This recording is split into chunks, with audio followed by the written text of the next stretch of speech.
Commander Elena Reyes adjusted the collar of her Earth Coalition dress uniform as the Conclave Station's artificial gravity shifted subtly beneath her feet.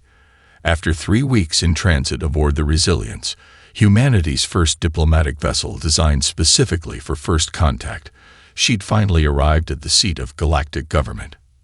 "Remember," Ambassador Lai whispered beside her, confidence but humility. "We are guests here." Elena nodded, her hand instinctively checking the ceremonial blade at her hip, a symbol of Earth's military reaching out in peace, but prepared for anything. The great doors before them, towering 15 meters high and carved from something resembling mother of pearl, parted silently. The galactic conclave chamber stole her breath away. Thousands of beings from at least 30 species filled the tiered seating. Some floated in containment fields of specialized atmospheres. Others towered 3 times human height, their bodies covered in natural armor that gleamed under the chamber's light. The representatives of Sol System, third planet designation Earth, announced a melodic voice that seemed to come from everywhere at once. As their small delegation moved forward, Elena felt the weight of countless alien gazes. Not all were friendly. Particularly hostile were the Vraxians, reptilian beings with bone plating across their chests and shoulders. Their delegation occupied a prominent position near the chamber center, and they made no attempt to hide their dismissive assessment. "The soft skins have arrived," rumbled a Vraxian voice, intentionally loud enough to carry to the humans. "I see no carapace, no redundant organs. How did such fragile creatures achieve space travel without destroying themselves?" Ambassador Lai maintained her diplomatic smile, but Elena noticed her knuckles whitening around her ceremonial staff. The welcoming ceremony proceeded with representatives of major species acknowledging Earth's presence.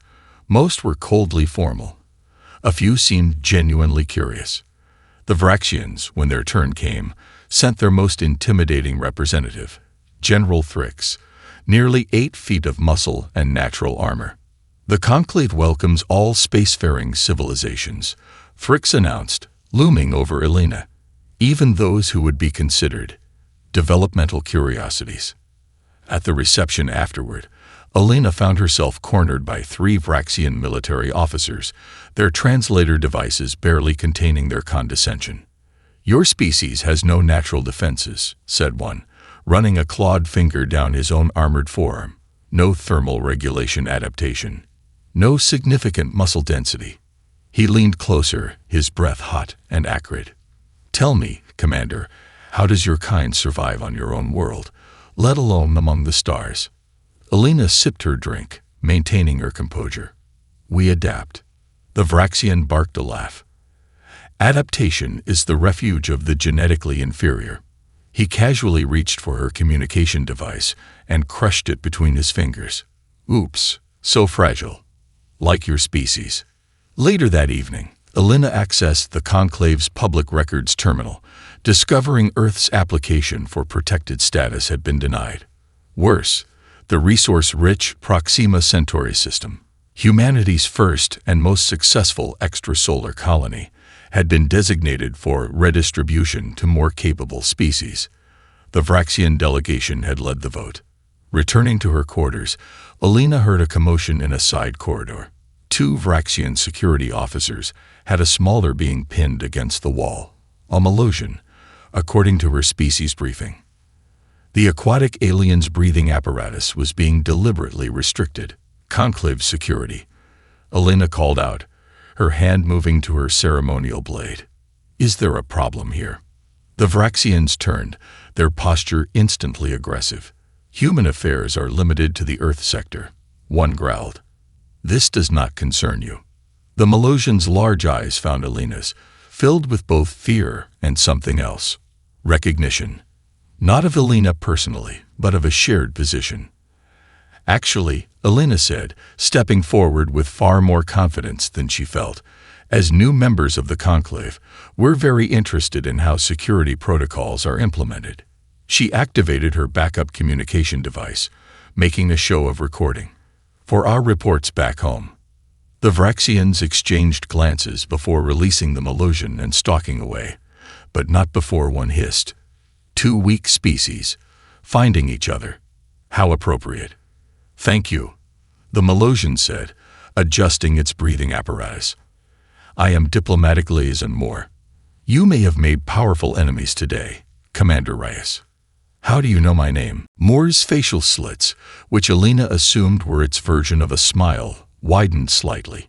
Not all species here dismiss newcomers. Some of us have been watching Earth with great interest. The Melosian glanced around before adding quietly, and some of us have experienced what it means to be deemed insignificant by the Vraxians. As they parted ways, Alina realized humanity wasn't alone in the shadows of the conclave. Perhaps being underestimated could become an advantage. After all, no one watches the weak too closely, until it's too late. Intelligence Officer Marcus Chen pulled the maintenance jumpsuit higher around his neck, careful to conceal the Earth Coalition insignia tattooed just below his collarbone. Unlike the towering Vraxians patrolling the data hub's corridors, he had no natural camouflage, no chameleon skin or adaptive pigmentation.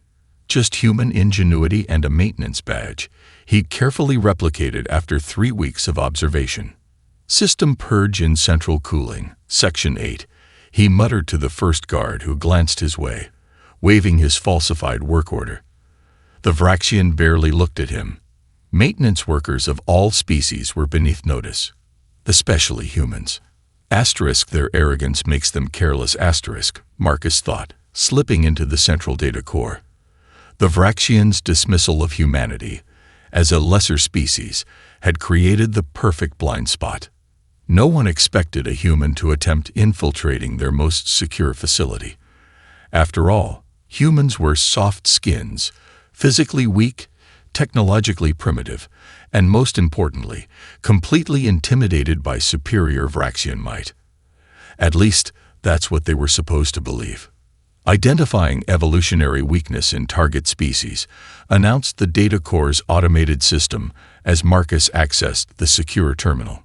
Vraxian text scrolled across the screen, translated by the implant behind his ear. Conquest assessment. Sol system. His blood ran cold as files appeared. Detailed analyses of Earth's defenses, colony infrastructure, and military capabilities. But it was the additional files that truly horrified him. Conquest plans for 4 other species, already implemented. The Durrani, the Orovians, the Telsic, and the Wanderers, all classified as physically inferior species, all now reduced to slave labor on their own homeworlds. Resource extraction complete on Durrani Prime, read one report. Indigenous population reduced to sustainable labor force levels. Earth was next. A sound behind him. Marcus turned to find a junior Vraxian officer staring in shock. Human. How did you? The alien reached for his weapon, but Marcus was already moving, using the close quarters to his advantage. The Vraxian's natural strength meant nothing in the cramped server space where he couldn't fully extend his armored limbs. Sorry about this, Marcus whispered, applying pressure to the nerve cluster beneath the Vraxian's jaw, a weakness his research had identified. The larger being slumped unconscious. As Marcus downloaded the conquest plans, voices approached from the corridor, a senior Vraxian commander and his subordinate. The human colonies are ripe for harvesting, the commander was saying.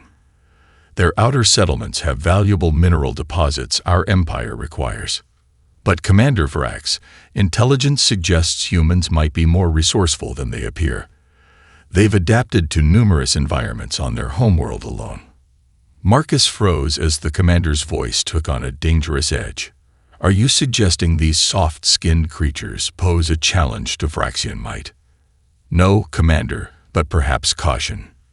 The unmistakable sound of energy discharge echoed in the corridor, followed by the thud of a body. Weakness of thought is still weakness, Commander Vrax said coldly. Prepare the fleet. Earth receives our ultimatum tomorrow. Back on Earth, the Coalition Emergency Council gathered in Geneva.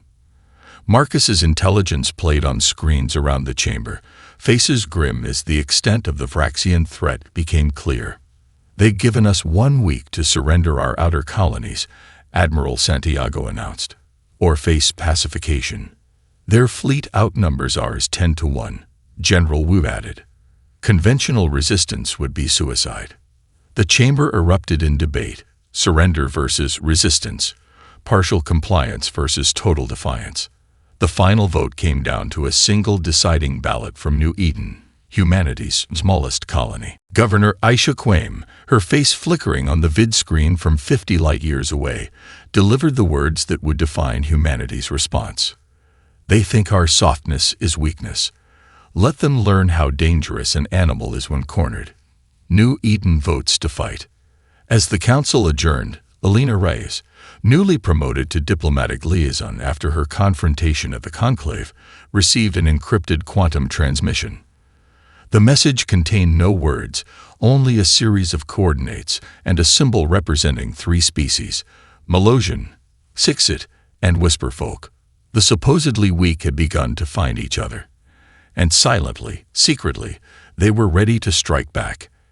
Admiral Kofi Osei stood before the holographic display in Titan Base's command center, watching the Vraxian assault fleet approach Jupiter's orbit. 37 warships, each one dwarfing humanity's largest vessels, moved in perfect formation.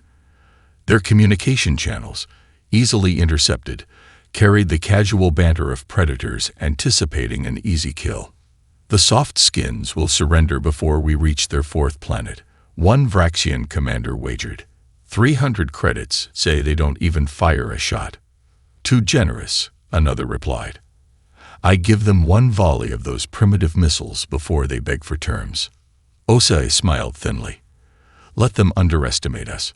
It was perhaps humanity's only advantage.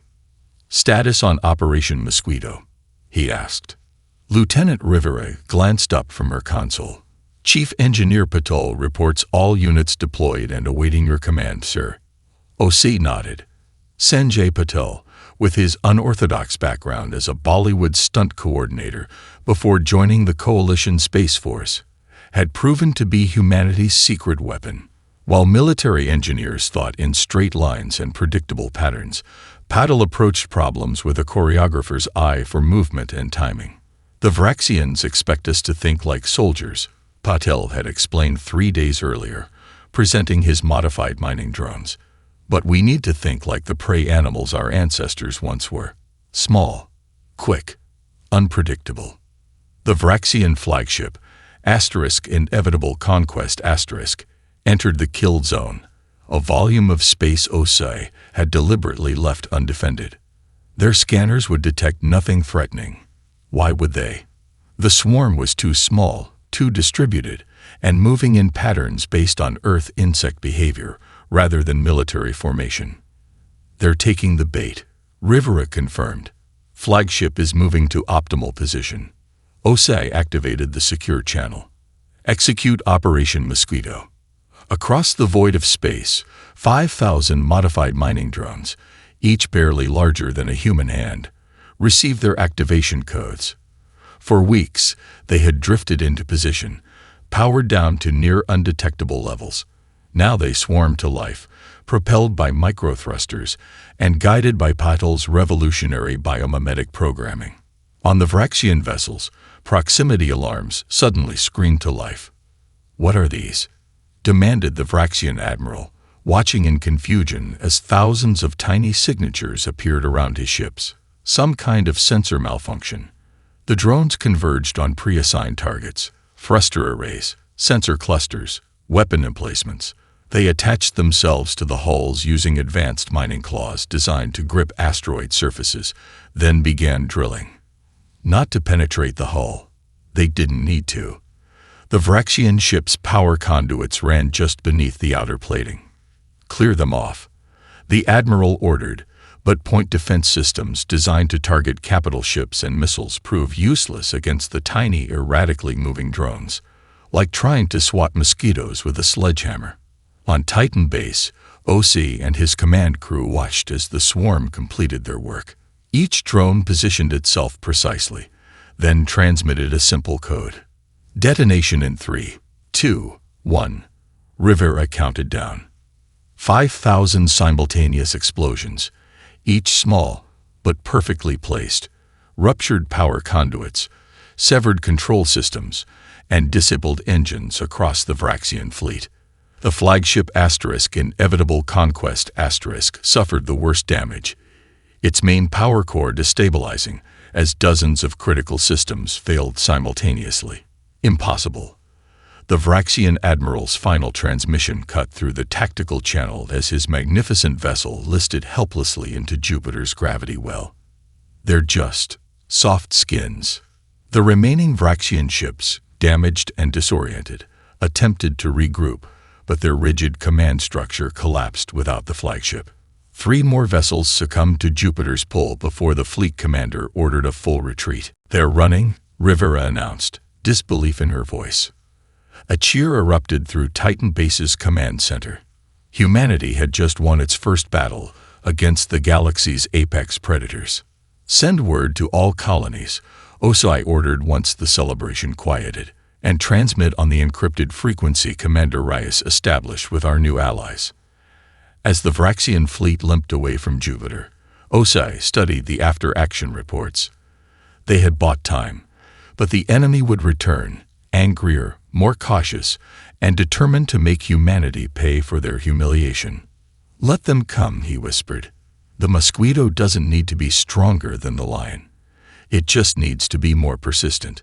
On a dozen subjugated worlds across the galaxy, beings who had long ago accepted their status as lesser species received news of the human victory, and for the first time in generations, they began to hope. The Vraxian High Command, reeling from their unprecedented defeat at Jupiter, launched simultaneous attacks on 3 human colony worlds. No more underestimation, no more arrogance. This time, they committed overwhelming force. On New Terra, the oldest and most populated human colony, General Kashar deployed 12,000 ground troops with orders to crush all resistance and make examples of the civilian population. What he didn't expect was for the entire colony to seemingly vanish overnight. "Where are they?" Kishar demanded, stalking through the abandoned main settlement. "Scanners show life signs, but we find nothing." His science officer studied her instruments. "They appear to be below us, General. Deep underground." The colonists of New Terra, many descended from miners, had retreated into an extensive network of ancient lava tubes that riddled the planet's crust. Down in the darkness, where Vraxian thermal sensors were confused by geothermal heat and their motion detectors foiled by the complex acoustics of the cave systems, humans fought on their own terms. "They're in the walls," a Vraxian squad leader screamed before his transmission cut to static. Another patrol disappeared in a tunnel collapse engineered to target only the sections containing Vraxian troops, leaving adjacent human passages untouched. By the 3rd day, Kashar had lost a quarter of his force and secured nothing. On Avalon, an ocean world where humans had established floating cities and underwater habitats, High Commander Vrex expected quick victory. His Marines were equipped with enhanced armor that made them nearly invulnerable to human weapons. What he hadn't considered was that the human colonists, adapted to high-pressure underwater environments, would use the planet itself as a weapon. "Pressure breach in Sector 7. Came the desperate call as flood doors opened, sending torrents of pressurized seawater into compartments filled with Vraxian troops. Their magnificent armor, designed to withstand energy weapons and projectiles, became their coffins, too heavy to swim in, too rigid to allow quick movement through flooding corridors. But the most surprising defense came on Armstrong Colony, humanity's scientific outpost in the Ta-City system.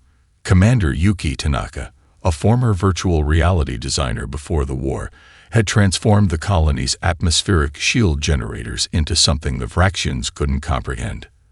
"They're everywhere and nowhere," reported a confused Vraxian captain as his troops advanced through the colony's main concourse. "The humans appear, we engage, but our weapons pass through them while their attacks somehow still harm us."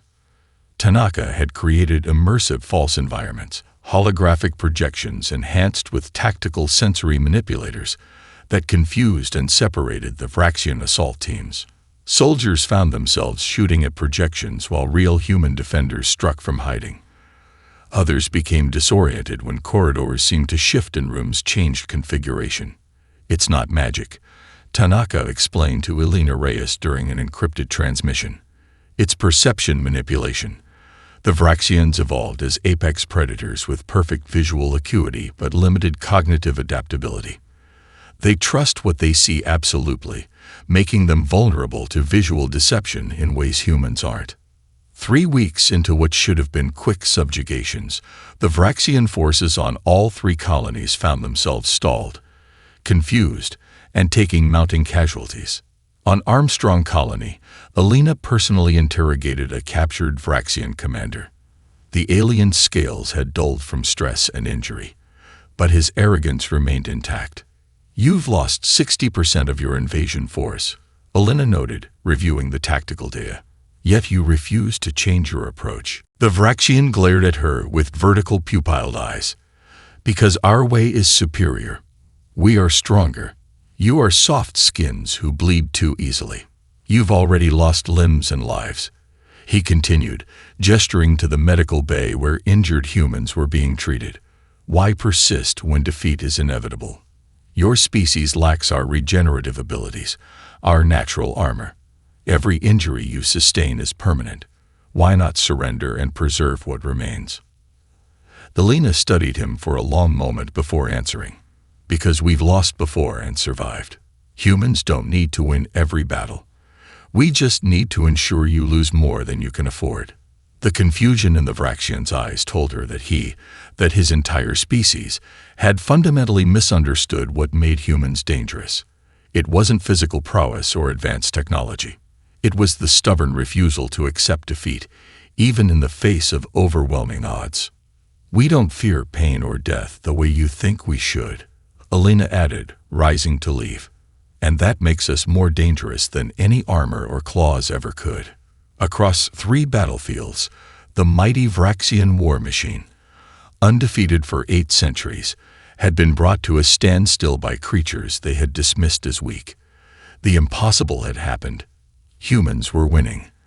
Elena Reyes stood in the command center of Sanctuary, a hollowed-out asteroid hidden in the debris field between Mars and Jupiter. Around her gathered the most unlikely alliance the galaxy had ever seen. Representatives of species the Vraxians had deemed irrelevant or inferior. "The Vraxians call this a war of strength against weakness," Elena addressed the assembled delegates, her voice steady despite the enormity of what they were attempting. "But they fundamentally misunderstand what strength truly is." The crystalline, Sixit delegate, Zixarin, glittered under the chamber's lights. His species communicated through complex light patterns that rippled across their transparent bodies, capable of processing information at speeds that made even advanced computers seem sluggish.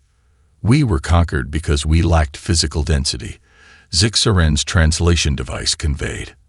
"Our crystalline forms shattered against Vraxian weapons, but our minds remain unbroken."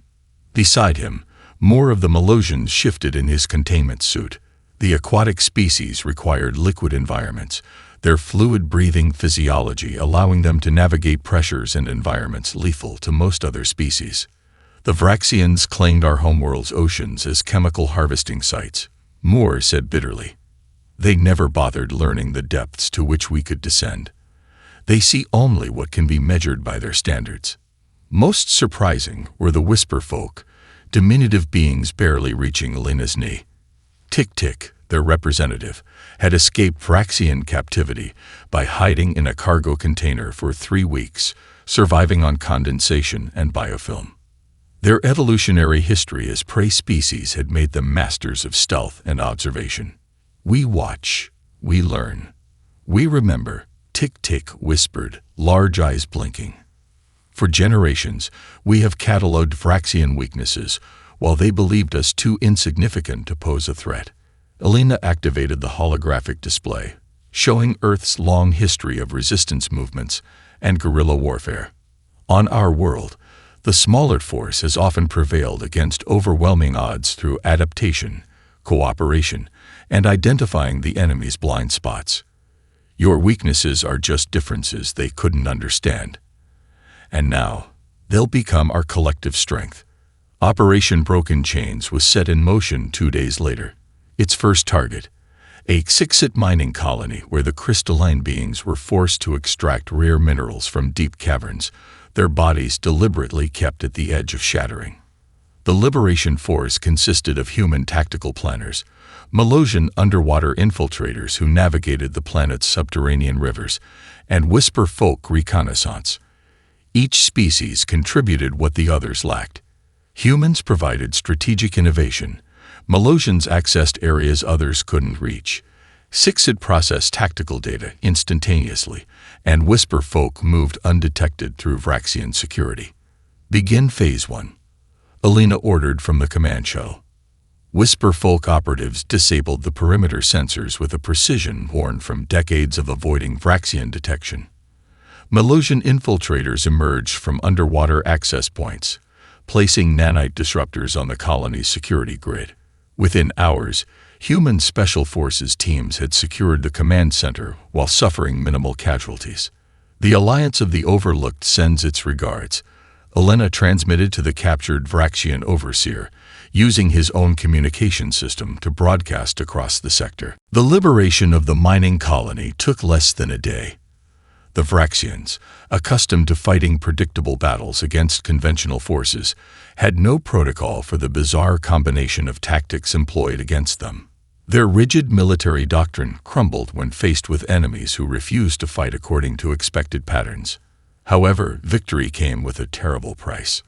The Vraxians, enraged by this unprecedented defeat, massacred civilian populations on 3 worlds as a warning against further resistance.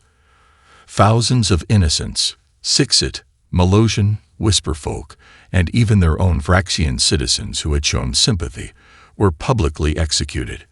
They believe this will break us, Alina told the Alliance Council as the grim reports arrived. Instead, it will be their undoing.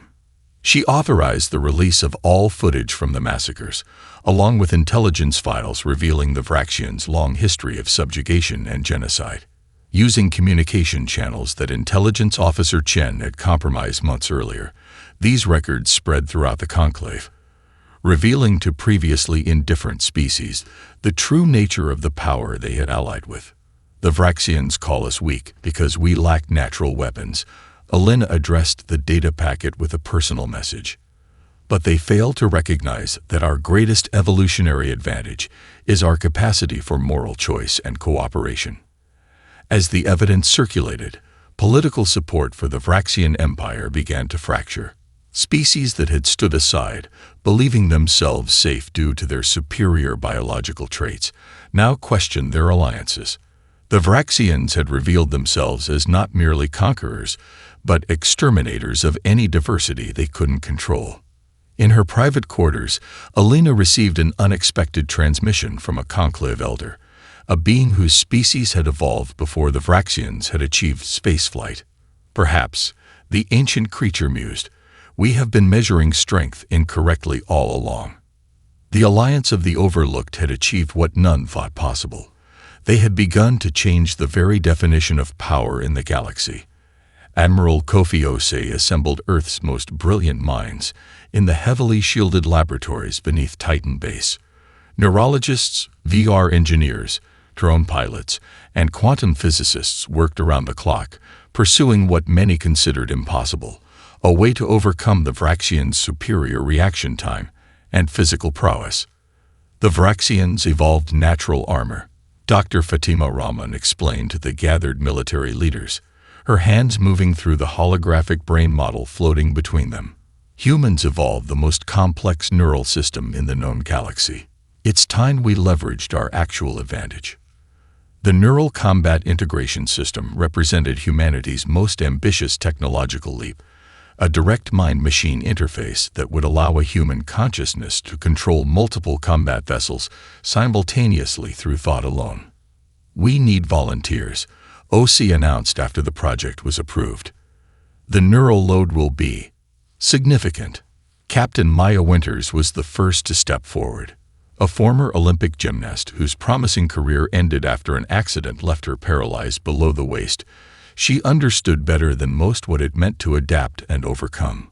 "My body may be limited," she told OC, "but my mind isn't." The testing phase was brutal. Early prototypes overwhelmed the pilot's brains, causing seizures and temporary psychosis. The breakthrough came when Dr. Rahman adapted the interface to work with, rather than against, human neuroplasticity. "We shouldn't be trying to make the human brain process like a computer," she realized after the 7th failed attempt. "We should let it process like a human brain, through intuition, pattern recognition, and emotional intelligence." 3 months later, as the Vraxian High Command assembled their entire central fleet for what they planned to be the final assault on humanity, Maya underwent the integration procedure. Lying in a modified acceleration couch, nanite connectors forming a crown around her head, she felt her consciousness expand beyond her physical form for the first time. "Neural integration complete," the system announced. All vessels responding. Maya opened her eyes, but not just the ones on her face. She simultaneously perceived the space around Titan Base through the sensors of 24 combat vessels. She didn't pilot them so much as wear them, like extensions of her own body. They moved as she thought, reacted as she felt, coordinated with a fluidity no traditional control system could achieve. "Ready for deployment," she reported, her voice steady despite the exhilaration rushing through her. "Squadron Winter is online." The Vraxian Armada appeared at the edge of Saturn's orbit 3 days later, 172 warships, the largest military force ever assembled in the system. Their communication channels broadcast confidence bordering on euphoria. "Today we cleansed the galaxy of the human infection," High Admiral Quax declared to his fleet. "Today we remind the Conclave why Vraxians are the apex species of this galaxy." The battle began with a massive volley of Vraxian plasma torpedoes, designed to overwhelm Saturn's defense grid and clear the path to Titan Base. Standard defensive protocols would have prioritized protecting key military installations, sacrificing outlying positions. Maya's squadron didn't follow standard protocols. Her vessels moved like a murmuration of starlings, flowing, splitting, rejoining in patterns no tactical computer would devise. 3 ships intercepted torpedoes on seemingly suicidal collision courses, only to execute last microsecond maneuvers that human reflexes could never manage but human intuition could conceive. "Impossible," the Vraxian weapons officer stammered as half their opening volley failed to reach its targets. "Their ships are moving faster than human reaction time allows." On his command deck, High Admiral Kovacs watched in growing disbelief as the human defense unfolded. "What strategy is this? What formation?" There was no answer because there was no formation, not in any traditional sense. Maya's neural link squadron moved with organic unpredictability, guided by a consciousness that processed battle not as a series of tactical decisions, but as a dance of position, momentum, and opportunity. "They're inside our response loop," a Vraxian tactical officer realized too late. "They're anticipating our corrections before we make them." For Maya, the battle unfolded in a strange hybrid of time, simultaneously slower and faster than normal perception. She didn't think about moving her ships. She simply intended, and they responded. When a Vraxian cruiser adjusted its firing pattern, she felt the shift before her sensors registered it, allowing her squadron to be elsewhere when the energy beams lanced through space. Neural load at 70%. The medical eye warned as sweat beaded on Maya's physical body. "Recommend disengaging 3 peripheral vessels." "Negative," Maya replied, her mind stretched across vacuum. "Maintain full integration." The Vraxian command vessels, protected at the center of their formation, had never been reached in previous engagements. Their commanders watched in horror as Maya's squadron, moving with impossible coordination, flowed through their defensive screen like water through fingers. "How are they doing this?" Kovacs demanded as proximity alarms screamed around him. "They're just soft skins." In her integration chamber, Maya smiled as she executed the final approach.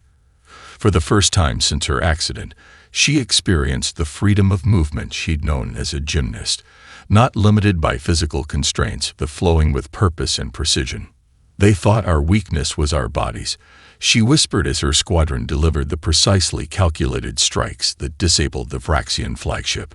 "They never understood that our minds were always our strength." The Grand Chamber of the Conclave General Assembly had never seen such tension. Representatives from over 300 species sat in uncomfortable silence as Elena Reyes approached the central podium. Once, humans had been relegated to the distant outer tiers. Now, all eyes focused on her. "Distinguished representatives," Elena began, her voice steady despite the gravity of the moment. "For too long, the Conclave has operated under a fundamental misconception that biological superiority determines a species' worth." Behind her, a massive holographic display activated, showing footage that Intelligence Officer Chen and the Alliance had gathered over months of covert operations. Vraxian atrocities played out in horrific detail. The methodical slaughter of Whisper folk villages, the shattering of Sixit who resisted labor quotas, the draining of Melosian aquatic habitats as punishment for failed harvests. "What you witness is not exceptional," Elena continued as gasps and murmurs rippled through the assembly. "This is standard Vraxian policy toward any species they deem inferior, a classification based solely on physical characteristics, natural weapons, and biological resilience." The Vraxian delegation, led by High Minister Vexcor, rose in protest. "These are internal security matters. The human speaks of things beyond her understanding." Elena didn't pause. "We now present evidence of the Vraxians' long-term strategy, not merely conquest, but the systematic culling of genetic diversity across the galaxy." The display shifted to internal Vraxian military documents, plans for the processing of 12 more species after humanity's subjugation. Species represented in that very chamber, who had believed themselves safe due to their alliances with the Vraxian Empire. "They called us weak because we lack natural weapons," Elena's voice carried across the now silent chamber. "But they failed to recognize that our greatest evolutionary advantage is our capacity for moral choice and cooperation." The Vraxian delegation erupted, Vexicor lunging toward the podium with claws extended. "Silence the soft skin," he roared. But before he could reach Elena, representatives from 3 species previously aligned with the Vraxians moved to intercept him. The Thoraxians, the Cantorian Hive, and the Drell Confederation. All powerful species who had just witnessed their own names on the Vraxians' future target list. "The assembly will hear the human," the Thoraxian elder rumbled, his massive armored form blocking Vexcor's path. Elena nodded in thanks and continued. "For centuries, the Conclave has measured advancement by biological metrics, natural armor, regenerative abilities, lifespans. But true civilization cannot be measured in physical traits. It must be measured in how we treat those different from ourselves." The chamber's energy shifted as more representatives stood, species who had remained neutral now openly questioning their stance. The Vraxian delegation found themselves increasingly isolated as former allies edged away. Vexicor, seeing his support crumbling, made a desperate move. He activated his neural implant, sending an encrypted signal to the Vraxian battle fleet holding position beyond the Conclave station. "If we cannot have leadership," he snarled, "we will have vengeance. The Conclave dies today." Alarms blared throughout the station as Vraxian warships broke formation, accelerating toward the diplomatic hub with weapons charging. The evacuation order came too late. The first salvos struck the station's outer rings before shields could fully deploy. "All representatives to emergency shelters," the station AI announced as the structure shuddered under the assault. Amid the chaos, Elena found herself pulled into a service corridor by an unexpected ally. Thoraxian Elder Kivon, his species once among the Vraxians' closest supporters. "You were right, human," the massive being rumbled as they hurried toward the Defense Control Center. "We measured strength incorrectly all along." In the station's auxiliary command, representatives from a dozen species worked frantically to coordinate a defense. The station's weapons were primarily ceremonial, never intended to repel a full military assault. "We need time for evacuation ships to launch," an Andorian tactical officer reported. "The Vraxian cruisers are targeting our escape vectors." Alina accessed the emergency communications array. "Maya, are you in range?" Captain Winter's voice came through clearly despite the distance. "Squadron Winter is inbound. ETA 12 minutes. Hold tight, Commander." The Vraxian assault intensified, precision strikes disabling critical systems. They knew the station intimately, having helped design its defenses. What they hadn't accounted for was the improvised response of the suddenly unified species within. Malusian engineers rerouted power through conduits the Vraxians had deemed non-essential. Sixit communication specialists created interference patterns that confused Vraxian targeting systems. Whisper folk navigated maintenance shafts to manually activate backup generators. And humans coordinated it all, adapting plans on the fly as the situation evolved.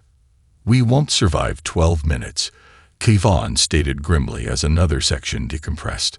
Alina studied the tactical display, noting how the Vraxian ships maintained perfect, predictable formation even in attack. Their rigid adherence to doctrine, once their strength, had become their weakness. "We don't need to defeat them," she realized. "We just need to disrupt their pattern." Using the station's ceremonial beacon, designed for Grand Conclave announcements, Alina broadcast a modified version of the neural interference signal that Maya's squadron had developed. On the Vraxian ships, navigation systems suddenly displayed contradictory information, causing confusion and hesitation. 3 cruisers collided, their formations disrupted just enough to create a gap in their firing pattern. It bought the station 9 precious minutes, enough time for the first evacuation ships to launch and for Squadron Winter to arrive, neural-linked vessels flowing through space with impossible grace. As Maya's forces engaged the Vraxian fleet, the Conclave representatives witnessed firsthand what the Alliance of the Overlooked had already learned. The future belonged not to the physically dominant, but to those who could adapt, cooperate, and evolve beyond biological limitations. The Vraxians had revealed their true nature to the galaxy, and in doing so, they had unified it against them. 6 months after the Vraxian attack on the Conclave station, a multi-species liberation fleet assembled at the edge of the Durrani system. 47 vessels of varying designs and origins, united under a single banner, a blue and green circle representing Earth, surrounded by symbols of their allied species. On the command deck of the flagship *Resilience*, Admiral Kofi Osei studied the tactical display. "All ships report ready, Commander Reyes." Alina nodded, her gaze moving across the bridge where representatives from once dismissed lesser species worked alongside humans. A Sixit crystalline computing core hummed at the heart of their navigation system, its processing capabilities far exceeding any conventional computer. Malusian liquid phase navigators guided scout ships through the system's hazardous radiation belt. Whisperfolk stealth operatives had already deployed to the planet's surface, gathering intelligence on Vraxian defenses. "This isn't just about liberation," Alina reminded them. "It's about showing the galaxy a new definition of strength." The Liberation Fleet had visited 3 subjugated worlds already, freeing populations the Vraxians had enslaved for generations. Each victory built upon the last, refining their unprecedented cooperation. Intelligence Officer Marcus Chen, now coordinating the Alliance's information warfare, appeared on the main screen. Latest reports confirm the Vraxian defense grid is operating at 80% capacity. They still haven't adapted to our decentralized command structure. That was the fundamental difference. The Vraxians operated through rigid hierarchy, unable to comprehend how a coalition without clear dominance rankings could function effectively.